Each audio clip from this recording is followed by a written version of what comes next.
Okay, who uses biodiesel? Well, Willie Nelson uses biodiesel. He talks about it all the time, and he actually has a gas station now in Texas.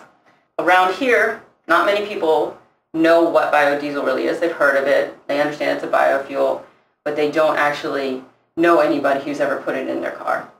Now, who else is using it? This stuff has been used over and over and over and over again, and if you just look at the trends, we only have to 2004, and it goes higher and higher. The production shows the demand. I mean, wouldn't make it if nobody was using it. So between almost nothing beginning in 1999 and 2004, I mean, it's gone through the roof. More than 570 million annual gallons under construction or planned. So in other words, it's expanding. There's probably about 6 plants out there that are not producing right now or being constructed that is going to add to this percentage. Here's a great map of the retail locations of where you can buy biodiesel. It is very popular in the Midwest, and obviously that's because the fuel itself is cheap. If you were buying biodiesel in, say, Ohio or Iowa, your biodiesel prices could be a few pennies less than diesel, even today. But because we're here in the big giant hole in California, and so we're trying to fill this hole up here.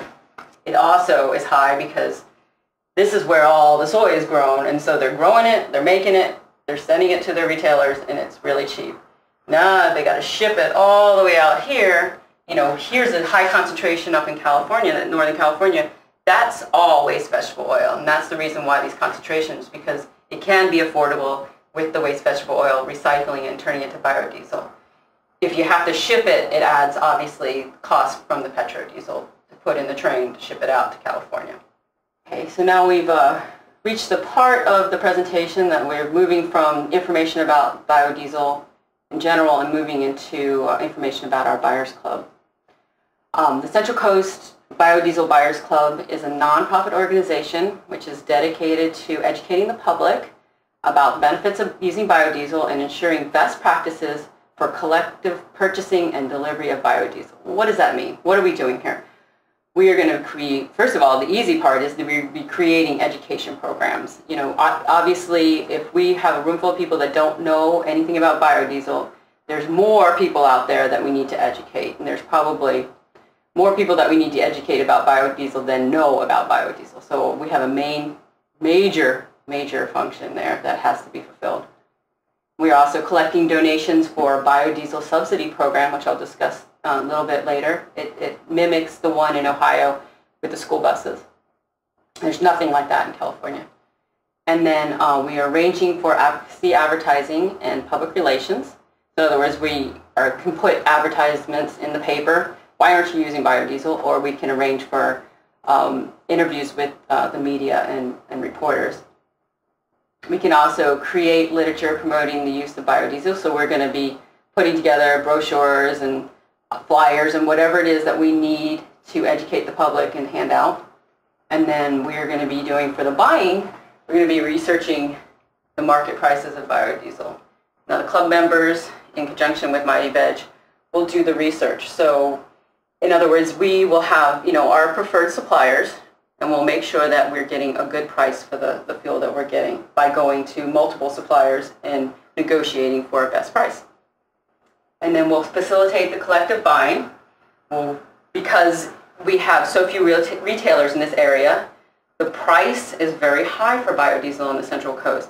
And what we found is that if we arrange for a group buy of high volume, we can get a much cheaper price for everyone. So as long as we buy as a group, each individual will get the best price. And the other thing we'll be doing is public speaking, which I'm doing right now. And we'll be doing it around the clubs and, again, part of the education program. And then we're also going to be offering competitive price consulting services. We don't want to compete with those guys out there that think that they know everything about biodiesel. Well, we're going to make a point of knowing everything about biodiesel, and then we're going to be offering our services to people who need more help.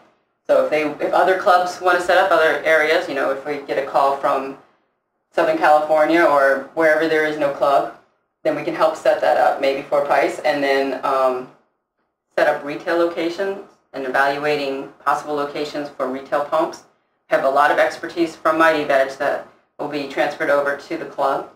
And then fleet transitions. How do we go from petrodiesel to biodiesel and allow it to work in the commercial infrastructure that is already set up? How are we actually going to do the process of buying the biodiesel? You know, everybody does it differently. We're going to be doing it the way that works for our area. We have a very small town, and so the fire authorities know that biodiesel is a motor vehicle fuel, and so it's required to meet Chapter 22 requirements of the International Fire Code, and that does not allow us to just put a tank in and fill it and dispense it. So we have to come up with a different method that meets these requirements. And so what we've come up with is that our buyers collect 1,000 gallons of orders. That's what it's going to take to start an order. And then we put that order in with the broker, Myteveg, and the broker negotiates with our suppliers, be one of many, to arrange for the best price for the group. And then the broker comes back to the club with the supplier's offer and makes sure that the club itself approves that offer. And then we place the order. The broker will place the order and arrange all the deliveries. Now, how does it delivered? We anticipate for our first delivery to be from a metered truck. And so the idea is that we would put the order in, the metered truck would come from out of the area into the area to a designated location, the first delivery location, and we're giving the largest buyer the option to be the first location, so they have the cheapest cost because they are basically helping the smaller buyers along to make sure we get these group discounts. We also want to make sure that that person agrees to have other buyers pick up at this location. So if we're dropping it into an approved storage tank, but we have other buyers that are small volume buyers, for example, if you have a 55-gallon drum, you can bring your 55-gallon drum to the location, and then the meter truck operator will first unload to the largest buyer and then start unloading to the smaller buyers. You basically pay the supplier directly, so no money goes through the club. And that is important because the legal requirements from the state of California dictate that the person that is delivering the fuel have a variance letter from the state weights and measurements department that allows them to sell biodiesel. Basically, it's a regulated fuel in this state, and I don't know when it's going to be unregulated. They were saying 3 years maybe, but until then, only members of a group. So you're a member of the buyers club, but you're also going to be a member of a buyers group, a biodiesel bug, they call it Biodiesel Users Group, and that is being run by Myteveg, and all the information is being supplied back to the Weights and Measurements Department according to the regulations. The other thing that's going to happen is that the pickup will eventually be at the Buyers Club storage and dispensing tank. We want to build a legal dispensing facility, and then I said at the owner's own convenience, excuse me, at the member's own convenience, will come in and fill up until a certain date, and then they'd have to clean out the tank, so you have to come and get your fuel. You can't just let it sit there, and then another shipment will come in.